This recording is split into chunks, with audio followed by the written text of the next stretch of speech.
Hey guys, it's your best boxing friends. I'm Kelsey. This is Rachel. Rachel, on a scale of 1 to 10, how excited are you about the possibility of Conor McGregor versus Paulie Malignaggi in bare knuckle boxing?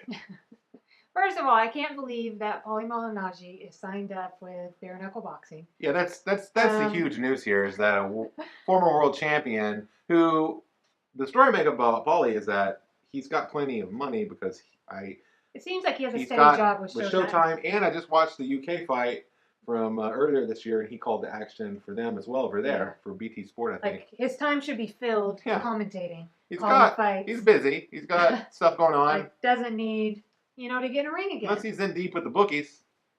Yeah. Or something like that. And it doesn't seem like it seems like for all the stuff that Paulie Malignaggi, he seems like he knows how to live his life in a professional way where he's getting gigs and making money.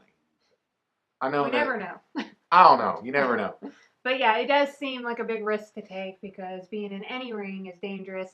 The last time I saw a bare knuckle boxing fight was when what was his Brian name? Vera. And Are you talking about Brian Vera? Soto's No, it was Brian Vera. tattoos. And it was Rosado, Gabriel Rosado. That's what it is. And that was a different organization. And I remember it was a little confusing because it was called Big Knockout Boxing, but they fought in that weird little pit thing. And Yeah. they kind of wore gloves. This is actual bare knuckle boxing. It's another organization that does it. They fight 2-minute rounds. They have pay-per-views in a lot, so I don't know. Okay, I thought that last one was bare knuckle boxing, but I guess it was BKB. They kind of they were confusing. It didn't last very long. Yeah. But this is a similar type thing, in that it's a different type of fighting of boxing, in particular with a different rule set. This is actual bare knuckle, so that's pretty neat. That's something that happened 100 or 150, 200 years ago, and I don't know. From my perspective, I'm pretty excited about it. I won't be able to watch any of it because I'm not going to buy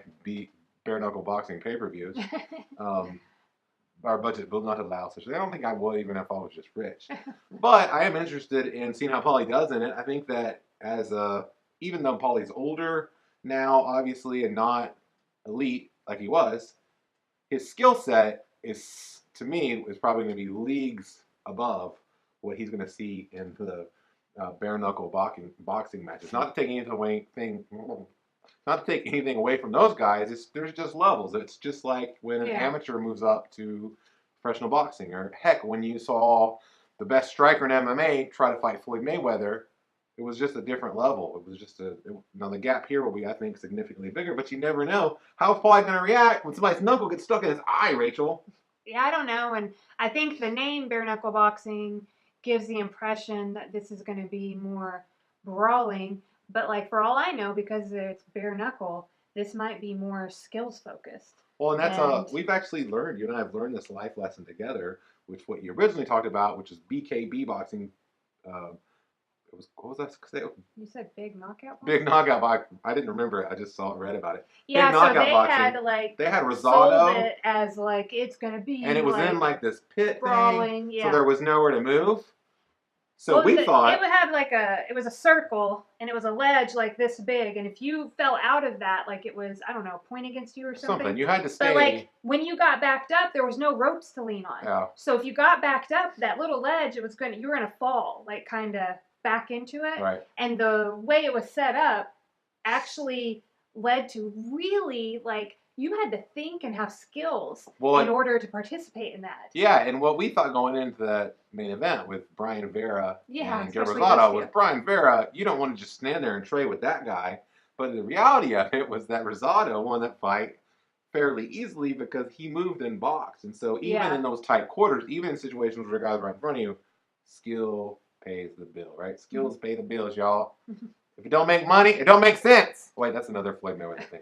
That's an entirely different topic. But so in this, I think it can carry over too. Yeah, I don't know. I haven't watched bare knuckle boxing, so it could, and I mean it very well might. So yeah, I don't know if I'm looking forward to Malignaggi McGregor lead up.